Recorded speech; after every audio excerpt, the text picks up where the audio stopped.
The party was in full swing when I noticed him lurking near the corner of the room. He looked so suspicious with the way he was eyeing everyone. He wasn't invited, but he showed up anyway, claiming he wanted to celebrate his grandson. I didn't trust him, but I decided to let it go for Elias's sake. It seemed like Xavier noticed it too, because he came to tell me he wasn't feeling too good about his father's behavior. It's okay. Let's keep an eye on him. I tried to focus on Elias. He giggled as I held him up to blow out his single candle, his tiny hands clapping with delight. But doom was close. It wasn't long before the smell of smoke broke through the atmosphere. Then someone screamed, pointing toward the kitchen. Flames licked at the walls, spreading rapidly. Chaos erupted as guests scrambled to escape, children crying and parents yelling. I grabbed Elias and clutched him tightly, pushing through the crowd toward the front door Xavier held open for everyone. The fire was spreading so quickly, but in the midst of the panic, I heard a loud, desperate banging.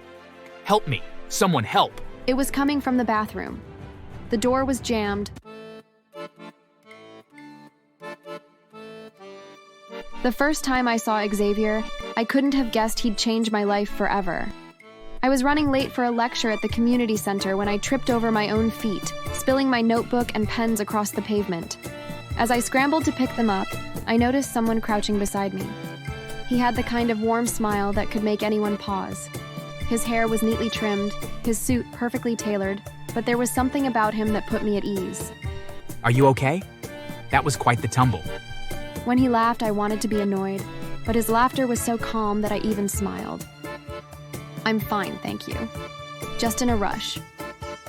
Our hands brushed as he handed me my notebook, and I couldn't help but notice the way his eyes lingered on mine for a second longer than necessary. I'm Lola, by the way. Nice to meet you, Lola. Can I walk you to where you're going? You look like you could use an extra hand. That was how it started. One coffee turned into dinner. One dinner turned into weekends spent exploring the city, sharing stories about our childhoods, and laughing until our cheeks hurt. He didn't see me as the black girl in a room full of white faces. He saw me, just Lola, and for the first time in a long time, I felt like someone truly cared. But not everyone was as open-minded as Xavier. When he suggested I meet his father, I was nervous. Xavier reassured me that everything would be fine, but the moment I stepped into his father's grand estate, I knew he'd underestimated the situation. You? A black lady? You've got to be kidding me, Xavier. I froze. His voice was sharp and cold, cutting through the room like a knife. I could notice Xavier getting angry, but he didn't comment on it. Dad, this is Lola, the woman I've been telling you about. I don't care who she is. You think this is acceptable? Bringing her here to stain my house? Have you lost your mind? The way he spat out her and stain like I was less than human sent a chill down my spine. My heart raced, but I refused to be defeated. Mr. Bennett, it's nice to meet you. Don't bother with pleasantries because it doesn't feel nice to meet you. I won't have my son ruining our family name with some outsider. And not just an ordinary outsider, but one whose ancestors are apes. Enough, Dad. You shouldn't talk to Lola like that, and you don't get to decide who I love. Love? Don't be naive, Xavier. This won't last. She'll never fit in with our world. She belongs to the jungle. I wanted to scream, to tell him that I wasn't some stereotype he'd cooked up in his narrow mind. But I bit my tongue. He disrespected me a lot, but I couldn't bring myself to do the same. I'm done, Dad. If you can't accept Lola, you can't have me in your life. Xavier grabbed my hand and led me out of the house without another word. As the door slammed behind us, I couldn't hold back my tears any longer. I'm so sorry, Xavier. I didn't mean to cause all this. You didn't cause anything, Lola. My father's ignorance isn't your fault. That night, Xavier promised me he wouldn't let anyone come between us. And for a while, I believed him. The months leading up to our wedding were a whirlwind of excitement and stress. Xavier's father refused to speak to him, but his mother, Catherine, reached out to me privately. Xavier's parents were separated, but his mother heard about how Xavier's father behaved. I'm so sorry for how he treated you, Lola. I wish I could say he'll come around, but he's a stubborn man. Catherine was kind, but her words barely did anything. My fiancé and his father weren't on speaking terms, and it was all because of me. No matter how Xavier tried to make me feel better, I couldn't help but continue feeling sad. The day of our wedding arrived faster than I expected. It was going well at first, but just as I was about to walk down the aisle, chaos erupted.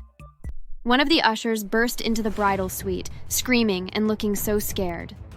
Lola, you need to come outside now. I rushed to the courtyard, where our outdoor ceremony was set to take place. Guests were screaming and scattering, their outfits stained with black paint. In the center of it all stood Xavier's father, a bucket of paint in his hand and an evil smirk on his face. If my son insists on marrying her, he can do it in the mess they deserve. Black people do not belong in our world. The flowers, the chairs, the altar, everything was ruined. Black paint dripped from every surface, a complete contrast against the white decorations. Xavier was both heartbroken and angry. Dad, what the hell are you doing? Saving you from a lifetime of regret, dimwit. I can't stand here and let you marry someone who would give you apes as children. Excuse you? The only thing regrettable here is your dirty behavior. You're a bitter, hateful man, and I feel sorry for you. He didn't retaliate. Instead, he laughed, spat on my wedding cake, and walked away. I'm so sorry, Lola. I should have known he'd try something like this. We're still getting married today, Xavier. Nothing he does will stop us. Luckily for us, the guests were willing to stick with us even in their dirty clothes. The wedding was quicker than we'd planned, but we managed to still get married. Xavier and I decided early on to wait 2 years before starting a family. We wanted to enjoy each other, travel, and settle into married life without the added pressure of raising a child. For the first 6 months, it was blissful. But then, Xavier's father struck again. Dad's at it again. He's telling everyone you're barren, Lola. That you can't give me a child. I felt like I'd been punched in the gut when I heard it. The sheer cruelty of it left me breathless. Why would he do this? Why does he hate me so much? He doesn't hate you, Lola. He hates that I won't bend to his will. You're just his scapegoat. The rumors spread like wildfire, igniting judgment and skepticism in everyone around us. Family gatherings became minefields, with distant cousins and aunts whispering behind my back. Poor Xavier. He married for love, but what about the future of the family line? She's pretty, but what's beauty if she can't give him a child? The final straw came when Xavier's father arranged a family meeting. He claimed it was to discuss concerns, but Xavier and I knew it was an ambush. We were prepared on the day of the meeting. It's been 6 months, Xavier. 6 months and no news. Don't you think it's time to face the facts? This marriage is a mistake. I told you beforehand. Shut up, Dad. You're being foolish. I'm only saying what everyone's thinking. We have a legacy to uphold. If she can't give birth, kick her out. Stop right there. First of all, my fertility is none of your business. Second, Xavier and I decided to wait 2 years before starting a family. That decision was ours and ours alone. But since you've all decided to make it your concern, so be it. I pulled out a folder containing copies of our medical results. These are our medical reports. As you can see, both Xavier and I are perfectly healthy. The only issue here is your inability to respect our boundaries. Murmurs rippled through the room as family members examined the documents. Xavier's uncle spoke up, his voice laced with disdain. Bennett, you should be ashamed of yourself. Spreading lies about your own son and his wife? Disgraceful. Honestly, Bennett, you've embarrassed us all. The tables had turned. For the first time, Xavier's father found himself on the receiving end of the family's ire. He glared at me, but he said nothing. Dad, you owe Lola an apology. Bullshit. Don't push your luck. The family offered their apologies before we left. That night, Xavier and I decided to have one child first to put him to shame. And 11 months later, I held my own son in my arms. The family members congratulated me and sent gifts, all except Xavier's father. He was too ashamed. One day, Xavier's father showed up at our door. He cried and apologized to us for everything he did. We forgave him, thinking he was remorseful. But he wasn't. It was all an act. Elias's first birthday was supposed to be a day of celebration. Balloons and streamers hung from every corner of the house, and the scent of freshly baked cookies and cooked food filled the air. Friends and family were gathered in the living room. Everyone was laughing and playing. It was perfect, or so I thought. I should have known Xavier's father couldn't let us have even one peaceful moment. That sly fox. The party was in full swing when I noticed him lurking near the corner of the room. He looked so suspicious with the way he was eyeing everyone. He wasn't invited, but he showed up anyway, claiming he wanted to celebrate his grandson. I didn't trust him, but I decided to let it go for Elias's sake. It seemed like Xavier noticed it too, because he came to tell me he wasn't feeling too good about his father's behavior. It's okay. Let's keep an eye on him. I tried to focus on Elias. He giggled as I held him up to blow out his single candle, his tiny hands clapping with delight. But doom was close. It wasn't long before the smell of smoke broke through the atmosphere. Then someone screamed, pointing toward the kitchen. Flames licked at the walls, spreading rapidly. Chaos erupted as guests scrambled to escape, children crying and parents yelling. I grabbed Elias and clutched him tightly, pushing through the crowd toward the front door Xavier held open for everyone. The fire was spreading so quickly, but in the midst of the panic, I heard a loud, desperate banging. Help me! Someone help! It was coming from the bathroom. The door was jammed, the lock broken, a problem we hadn't had the chance to fix. Xavier's father must have gone there to hide, thinking he'd escaped the chaos and got trapped. I wanted to help him, but then I remembered everything he'd done. I know he apologized, but I couldn't just forgive him.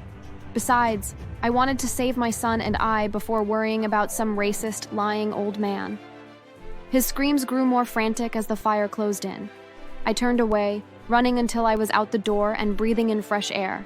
The fire didn't stop. The firefighters arrived too late. The house was a complete ruin by the time they arrived, and Xavier's father's body was found in the ashes. Burnt beyond recognition, he was unidentifiable, except for the scorched remains of his wristwatch. The police did an investigation of what started the fire, revealed the shocking truth that it was Xavier's father. I was so surprised. Above all, I was glad that I didn't save him. His hatred and bitterness had consumed him, and in the end, it destroyed him. I shouldn't have mourned him. He got what he deserved. I didn't disagree. The house was gone, but Elias and I were safe. We discovered that Xavier's father had a lot of savings and investments. Xavier inherited it all, being the only child. We bought a bigger house and lived even more comfortably with my father-in-law's money, while the evil man himself rot in hell. Thanks for watching.